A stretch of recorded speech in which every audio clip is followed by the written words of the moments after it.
రాహుల్ గాంధీ చాలా అభ్యంతరకరమైన వ్యాఖ్యలు చేశారు. అంటే ఇడియట్ అనే మాట కూడా ఆయన వ్యాఖ్యలు ఇడియట్ అనే దాంట్లో సంబోధన చేస్తూ, అలాగే విద్యాశాఖను ఆర్ఎస్ఎస్ నడుపుతోంది. మరి మీరు 50-60 ఏళ్ళు పరిపాలించినప్పుడు ముల్లాలు నడిపారా విద్యాశాఖని? దానికి కూడా సమాధానం చెప్పాలి కదా. వీళ్ళ కడుపు మంట బాధ ఏంటంటే ధర్మేంద్ర ప్రధాన్ రాజీనామా చేయాలి, సింగిల్ టార్గెట్ ముందర. కారణం ఏంటి? ఈ ఎడారి దొంగల చరిత్రని ఆయన పాఠ్యాంశాల నుంచి తొలగించుకుంటూ వస్తున్నారు.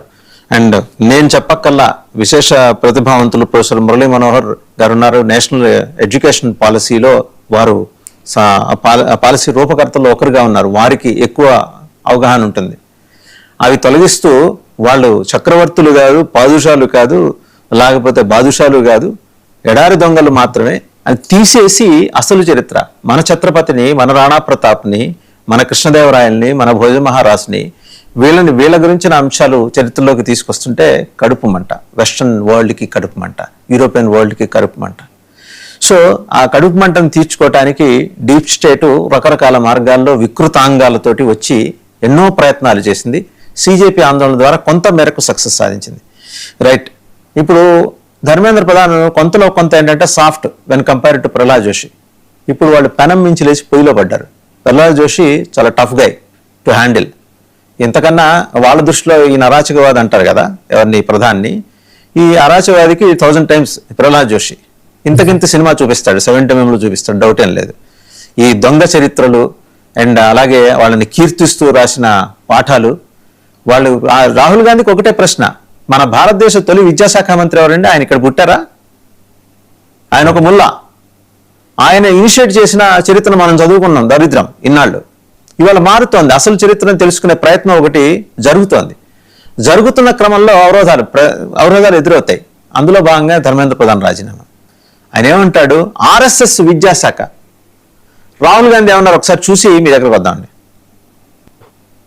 Has been captured by the RSS system. It's an extortion system. I said it in my meetings.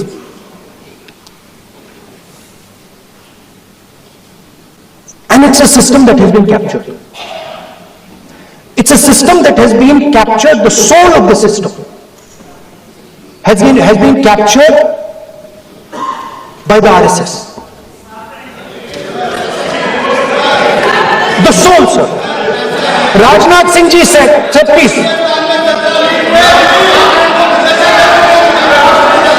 Sir, Rajnath Singh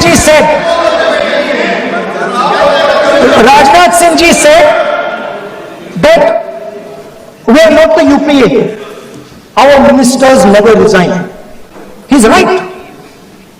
What has happened here? The resignation of Mr. Dharmendra Pradhan. That's a superficial thing. Because Dharmendra Pradhan never ran the education ministry. No. The man and the organization that runs the education ministry is called the RSS. అదండి వారికున్న, అంటే వారు బహుశా మౌలానా అబుల్ కలాం ఆజాద్ గారి గురించి చదువుకుని ఉండకపోవచ్చు, వారి పుట్టుపూర్వోత్తరాలు వారికి తెలిసి ఉండకపోవచ్చు, తెలిసినా ఇక్కడ ప్రస్తావన చేయడానికి వారి మనసు అంగీకరించకపోవచ్చు.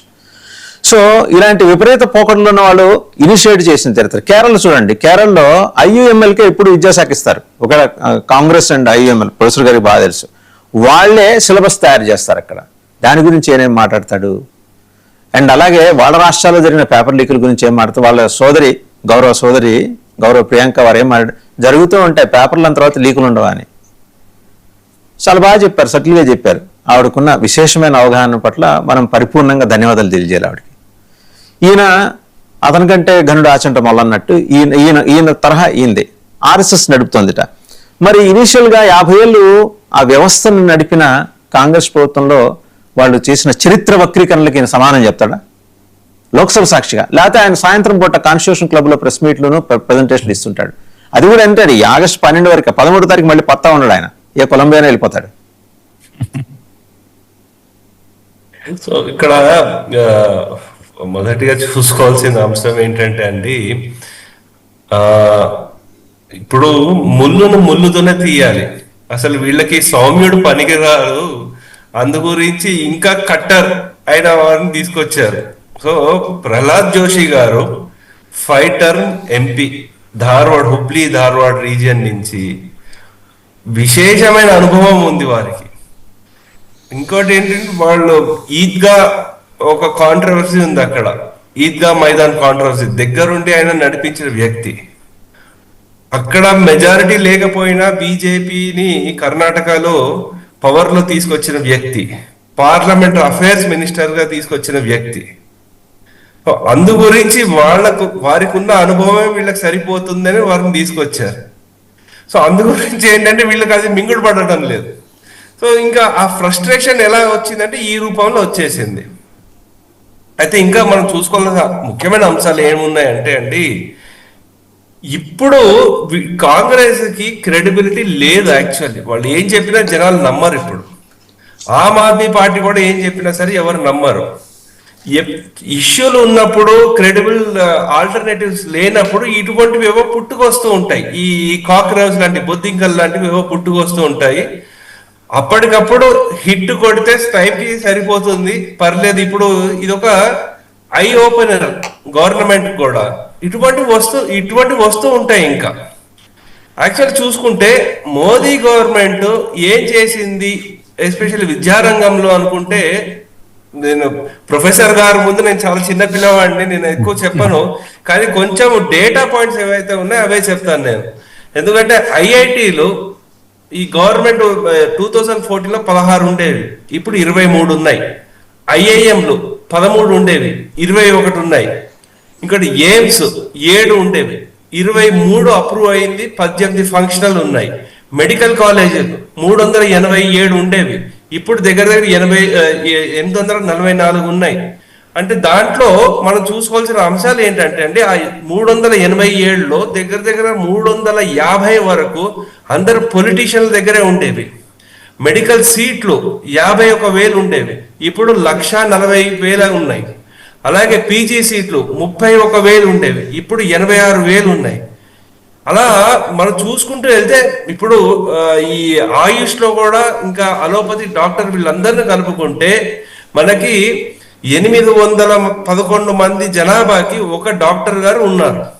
అదే హూ రికమెండెడ్ గైడ్ లైన్స్ ఏదైతే ఉందో 1000 మందికి ఒకళ్ళు ఉండాలని, దీన్నే ఇంకా ఎక్స్పాండ్ చేస్తున్నారు కూడా. అంటే ఇక్కడ చూసుకోవాల్సిన మనం ఏంటంటే అండి, ఇన్ని యువతకి కానీ, ఉద్యోగానికి కానీ, ఆరోగ్యానికి కానీ వీళ్ళు పెద్దపీట వేస్తున్నారు గవర్నమెంట్. అలాగే స్టార్టప్లు చూసుకోండి, 500 ఉండేవి, కానీ ఇప్పుడు చూసుకుంటే స్టార్టప్లు 2.5 లక్షలు ఉన్నాయి. యూనికార్న్ అంటే మార్కెట్ క్యాపిటలైజేషన్ $1 బిలియన్ ఉండేవి, 4 ఉండేవి, ఇప్పుడు 125 ఉన్నాయి. అంటే ఇంత అభివృద్ధి జరుగుతోంది, వీళ్ళకి ఈ అంశాల మీద మాట్లాడే పాయింట్ ఏం లేదు. కాబట్టి ఏదో ఒకటి బూతులు మాట్లాడడం, ఆ భావజాలాన్ని ఒక అస్త్రంగా వాడుకుంటున్నారు. ఓకే, అదొకటి. నెక్స్ట్ ఇంకోటి ఏంటంటే సార్ చెప్పినట్టు ఈ వోకిజం ఒకటి వాడుతున్నారు. ఈ టెక్నాలజీ కంపెనీలు ఏవైతే ఉన్నాయో, ఇన్స్టాగ్రామ్, వీటిని ఆల్గోరిథం మ్యానిపులేషన్ చేస్తున్నారు. ఇక్కడ బేస్లెస్ అలిగేషన్స్. కానీ ఇప్పుడు ఏమవుతుందంటే జనాలు తిరగబడుతున్నారు. ఇప్పుడు అంటే ప్రతి తల్లిదండ్రి ఏంటి మా పిల్లల్ని ఇలా పెంచామా అని ఎమోషనల్ అయిపోయి వాడు చాలా బాధపడుతూ మోదీ గారికి క్షమాపణలు చెప్పుకుంటున్నారు ఇప్పుడు. సో ఇటువంటి జరుగుతున్నప్పుడు వీళ్ళు కాంగ్రెస్ చేసింది ఏముంది? ఫస్ట్ ఎడ్యుకేషన్ మినిస్టర్ నుంచి చివరి లాస్ట్ వరకు కూడా వాళ్ళు చేసిందంతా ఏంటంటే వామపక్ష ధోరణి ఉండే వాళ్ళనే కదా పెట్టి పోషించింది. 1975లో అప్పుడు సపోర్ట్ చేసిన లెఫ్టిస్ట్ వాళ్ళు ఎవరైతే ఉన్నారో వాళ్ళనే కదా ఎడ్యుకేషన్ డిపార్ట్మెంట్ అంతా పెట్టింది.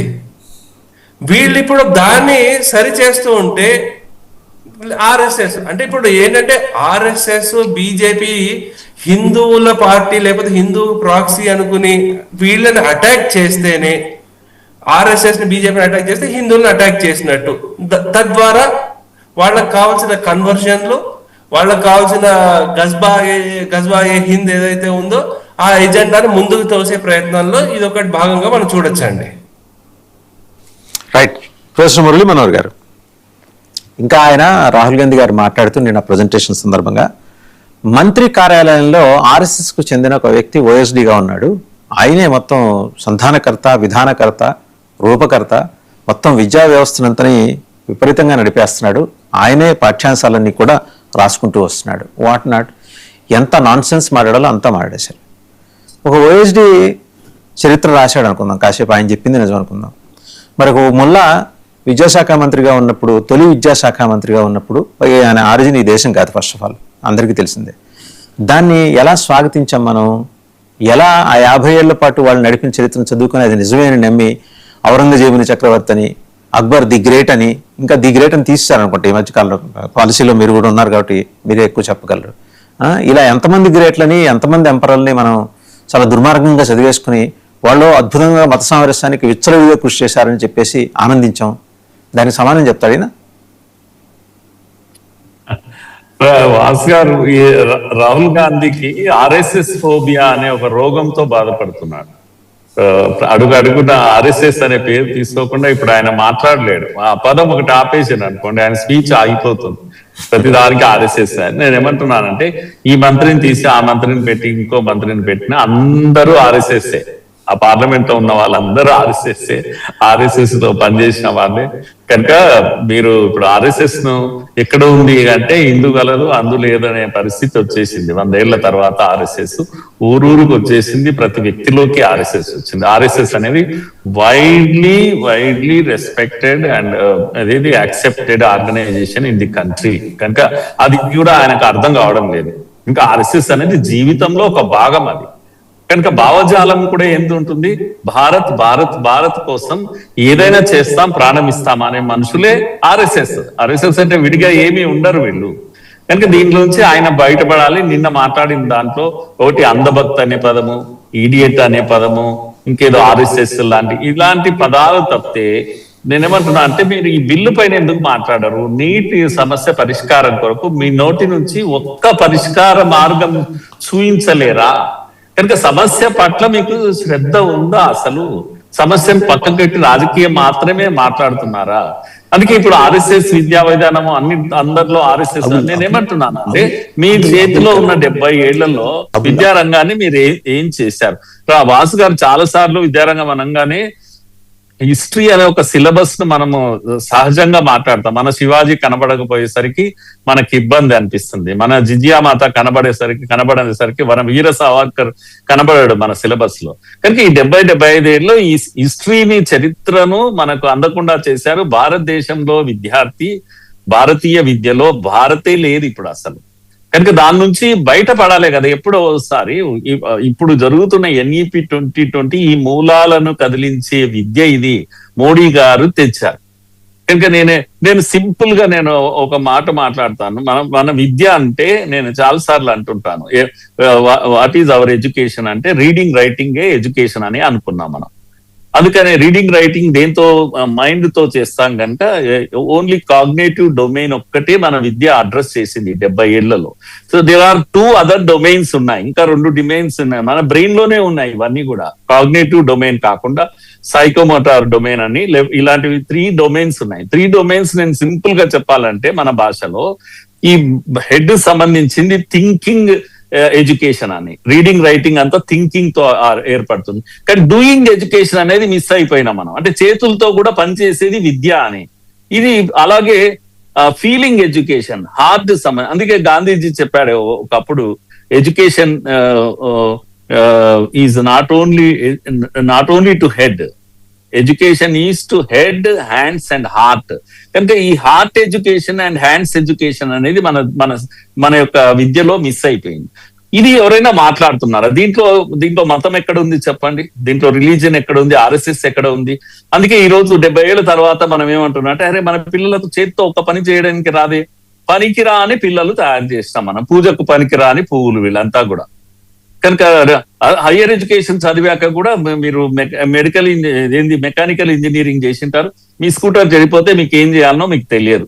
కనుక దగ్గర అడుక్కోవాలి. ప్రొఫెసర్ మురళీ మనోహర్ గారు, వారిని చూస్తున్నాం. వారు సౌదీ అరేబియాలోని మక్కాలో వారు పవిత్ర జన్మ తీసుకున్నారు.